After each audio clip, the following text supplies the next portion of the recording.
யுகம் எப்படி இருக்கும்? நம்ம தான் அந்த யுகத்தில் இருக்க மாட்டோம்ல, எப்படி இருக்குன்னு தெரிஞ்சுக்கிறதுக்கு வாய்ப்பு இருக்கா கிருஷ்ணான்னு கேட்டிருக்கிறார். கிருஷ்ணர் சிரித்து கொண்டே சொல்லியிருக்கிறார், இதே கேள்வியை தர்மன் தவிர்த்து மீதி 4 பேர் என்கிட்ட கேட்டாங்க, அவங்களுக்கு சொன்னதையே நான் உங்களுக்கு சொல்கிறேன் அப்படின்ட்டு 4 பேர் ஒரு நாள் வந்திருக்கிறாங்க. அர்ஜுனன், பீமன், நகுலன், சகாதேவன் 4 பேர் வந்து கிருஷ்ணன்கிட்ட கேட்டிருக்காங்க, கிருஷ்ணா இந்த கலியுகம் எப்படிப்பா இருக்கும்? கலியுகத்தில் எல்லோரும் ரொம்ப வித்தியாசமாக நடந்துக்குவாங்கன்னு சொல்கிறாங்களே, அது உண்மையா? அது எப்படி இருக்கும்? உடனே சிரித்து கொண்டே கிருஷ்ணன் 4 அம்புகளை எடுத்திருக்கிறார். எடுத்து வில்லில் மாட்டி இப்படி சல்லுன்னு விட்டுருக்கிறார். இந்த பாகுபலி படத்தில் 4 அம்பா விடுவாங்க பாருங்கள், அது மாதிரி 4 அம்பை விட்டுருக்கிறார். 4 அம்பு 4 திசையில் போய் விழுந்திருக்கு. ஒவ்வொரு அம்பையும் போய் ஆளுக்கு ஒருத்தர் எடுத்துகிட்டு வாங்க போங்க அப்படின்னு அனுப்பிட்டார். இப்போ பீமன் தேடி போன அம்பு ஒரு கிணத்துக்கு பக்கத்தில் விழுந்துருக்குது. இவன் போய் பார்க்குறான், நடுவில் ஒரு பெரிய கிணறு, சுற்றி 4 சின்ன கிணறு இருந்திருக்கு. 4 சின்ன கிணறுலையும் தண்ணி நிரம்பி வழிஞ்சு ஓடுது. நடுவில் உள்ள பெரிய கிணறு வற்றி போய் தண்ணியே இல்லாமல் இருக்குது. இந்த அம்பை எடுத்து யோசிச்சுக்கிட்டே வரான், இதென்ன வினோதமாக இருக்குது, நடுவில் உள்ள பெரிய கிணறு தண்ணியே இல்லாமல் வற்றி போய் கிடக்கு, சுற்றி இருக்கிற சின்ன கிணறு நிரம்பி வழியுதேன்னு யோசிச்சுக்கிட்டே வரான். இப்போ அர்ஜுனன் தேடி போன அம்பு ஒரு காட்டுக்குள்ளே போய் விழுந்து கிடக்குது.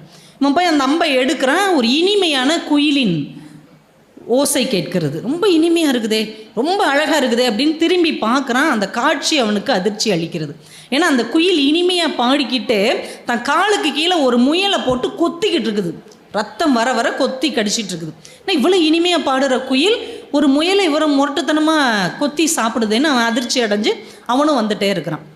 நகுலன் தேடி போன அம்பு ஊருக்குள்ளே ஒரு பசுவுக்கு பக்கத்தில் போய் விழுந்துருச்சு. அவன் அந்த அம்பை எடுக்க போகிறான். அப்போ தான் அந்த தாய் பசு கன்றை ஈன்று இருக்குது.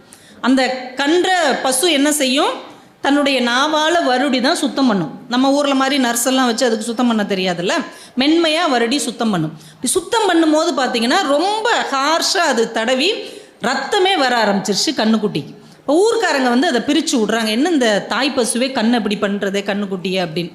உடனே அதை பார்த்துட்டு அவன் அசந்து போய் வர்றான். சகாதேவன் போன அம்பு ஒரு மலையடி வாரத்தில் இருக்குது. ஓடி போய் அந்த அம்பை எடுக்கிறான். தட தடன்னு ஒரு சத்தம். நிமிர்ந்து பார்த்தா ஒரு பெரிய பாறை உருண்டு ஓடி வருது. இவனால் விலகவே முடியல. அந்த பக்கம் இந்த பக்கம் எப்படி போகன்ட்டு அப்படியே அதிர்ந்து போய் நிற்கிறான். அந்த வேகமாக வந்த பாறை இவனுக்கு முன்னாடி ஒரு சின்ன செடி இருந்தது. அந்த செடி தாங்கி நின்றுச்சு. ஆச்சரியம், இவ்வளவு கனமான ஒரு பாறை ஒரு சிறு செடி தாங்கி நின்றுச்சேன்னு ஆச்சரியப்பட்டுக்கிட்டே வர்றான். இப்போ 4 பேரும் கிருஷ்ணன் கிட்ட வந்துட்டாங்க அம்பை கொண்டுட்டு. என்ன